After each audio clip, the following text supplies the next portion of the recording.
ఆశా వర్కర్ల ఆందోళనతో కోటి దద్దరిల్లింది. కాంగ్రెస్ పార్టీ ఎన్నికల్లో ఇచ్చిన హామీల అమలు కోసం కోటిలోని డిఎంహెచ్ఓ ఆఫీస్ వద్ద వందలాది మంది ఆశా కార్యకర్తలు పెద్ద ఎత్తున నిరసన చేపట్టారు. ఆశా వర్కర్స్ యూనియన్ ఆధ్వర్యంలో జరిగిన నిరసనలో రాష్ట్ర నలుమూలల నుంచి వచ్చిన ఆశా కార్యకర్తలు పాల్గొన్నారు. ఉద్యోగ భద్రత, వేతన పెంపుతో పాటు ఇతర సమస్యలను పరిష్కరించాలని డిమాండ్ చేశారు. రోడ్డుపై బైఠాయించి నిరసన తెలుపుతున్న ఆశా కార్యకర్తలను పోలీసులు అరెస్టు చేశారు.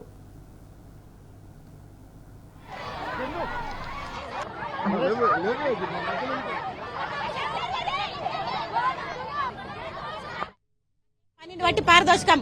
ఒక ఏఎన్సీ వస్తే ఆ ఏఎన్సీకి 1000 రూపాయలు ఇస్తారు. మళ్ళా గర్భవతి కాన్పుకు గవర్నమెంట్ హాస్పిటల్ పోతేనే 1100 ఇస్తారు.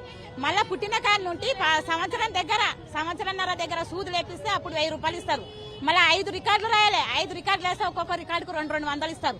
అది మొత్తం నువ్వు లెక్క చేస్తారు. నెల వరకు లెక్క చేసేసి మీరు ఎంత చేసిండ్రు ఎంత లేదు ఆ పనిని బట్టి పారదర్శకం ఇస్తాడు. మాకు 9750 ఊక ఇస్తలేడు. మాకు పనిని బట్టి పారదర్శకం ఇస్తాడు. మేమేమంటున్నామంటే పనిని బట్టి పారదర్శకం ఇవ్వద్దు. ఎంతో ఇంత కొంత ఆ 15,000 18,000 20,000 ఎంత మీకు ఇప్పుడు ఒక్క మనిషికి బతకాలంటే 27,000 కావాలి. వాళ్ళే లెక్క చేసిండ్రు కదా, ఆ లెక్క ప్రకారమే ఇవ్వమని చెప్పు. మాకైతే ఎక్కువ ఏమొద్దు. రేవంత్ రెడ్డి గారు మిమ్మల్ని గెలిపించినందుకు మమ్మల్ని రోడ్డు పాలు చేశారు. పోలీసు వాళ్ళతో అరెస్టు చేపిస్తున్నారు. మేము చేసిన తప్పేంటి? మేము ఎక్కడి నుంచో రాష్ట్రం అంతటా, తెలంగాణ రాష్ట్రం అంతటా మేము ధర్నా చేద్దామని వచ్చినాం. మా హామీలు నెరవేర్చుకోకుండా మేము ధర్నాలు చేయకోకుండా ఏం చేస్తాము? మేము ఆడబిడ్డలము, ఆడపిల్లల్ని ఏడిపించమన్నాము. ఇవాళ రోడ్లెక్కి పోలీసు వాళ్ళతోని మమ్మల్ని అరెస్టు చేపించి కొట్టించి అరెస్టు చేపించి వ్యాన్లు ఎక్కిస్తున్నారు. ఎక్కడోళ్ళని అక్కడ బందోబస్తు దమ్ముంటే కాసుకోండి. మీరు మీ దమ్ముంటే పోలీసు వాళ్ళని పెట్టుకోకుండా ఛాలెంజ్ చేసి అడగండి. మేము చేసే పని గ్రామాల్లో అడగండి. మేము గ్రామాల్లో ఏమేం పనులు చేస్తున్నాము గ్రామాలకు వచ్చి అడగండి. రేవంత్ రెడ్డి గారు పోలీసు వాళ్ళ జీతాలు పెంచడం కాదు, ఆశాలకు జీతాలు పెంచాలి. ఆశాలు పేద బిడ్డలు. ఆశా గ్రామంలో ప్రతి ఒక్క గ్రామంలో ఆశాలు ఎంత మేలు చేస్తున్నారో పేదలకి మేలు చేసే చూడాలి. గాని మీరు అన్యాయంగా అరెస్టులు చేయడం కాదండి. మేము అక్షరం ముక్క రాకోకుండా మాలో చదువుకున్న వాళ్ళు ఉన్నారు, చదువుకోని వాళ్ళు ఉన్నారు. అయినా కూడా ఆరోగ్యం పట్ల మేము ఎంతో అవగాహన కల్పిస్తున్నాం. ఈ రోజు మేము ఎన్ని కేసులు చేపిస్తున్నాం, డెలివరీ కేసులు. ఇవాళ మీరు ఇచ్చిన హామీలు మొత్తం బంద్ చేశారు. మాకు మేనిఫెస్టోలో పెట్టిన హామీలు బంద్ చేశారు. మమ్మల్ని నడి రోడ్డు మీద ఏడిపిస్తున్నారు, ఎర్ర టెండలో ఏడిపిస్తున్నారు. మా అధికారులను అరెస్టు చేశారు, మా ఆశాలను అరెస్టు చేశారు, మా నాయకులను అరెస్టు చేశారు.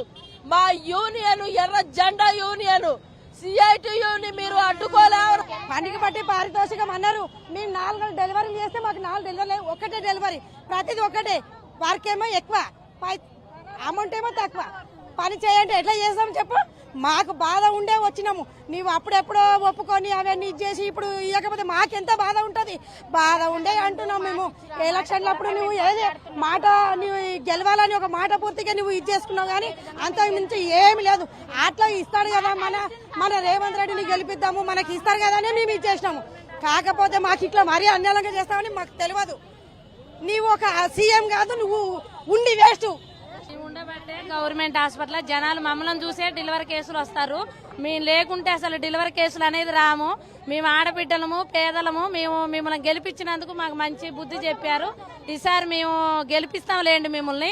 సీతక్క మాటలు ఇచ్చారు, మాట ఇచ్చింది మాకు. మా మాటలు ఏమి నెరవేరుతున్నారో ఈసారి మేము ఎట్లా గెలిపియాలి? అందరం ఆడబిడ్డలం. మేము మమ్మల్ని ఇట్లా ఇబ్బంది పెడితే ఎట్లా? మమ్మల్ని చూసే ప్రజలు గవర్నమెంట్ హాస్పిటల్కి డెలివరీకి వస్తారు. మేము లేకపోతే వాళ్ళు రారు. వాళ్ళంతటా వాళ్ళు ఆశ వస్తేనే వాళ్ళు వస్తారు. మమ్మల్ని చూసే వస్తారు కానీ మేము లేకుంటే అసలు రారు.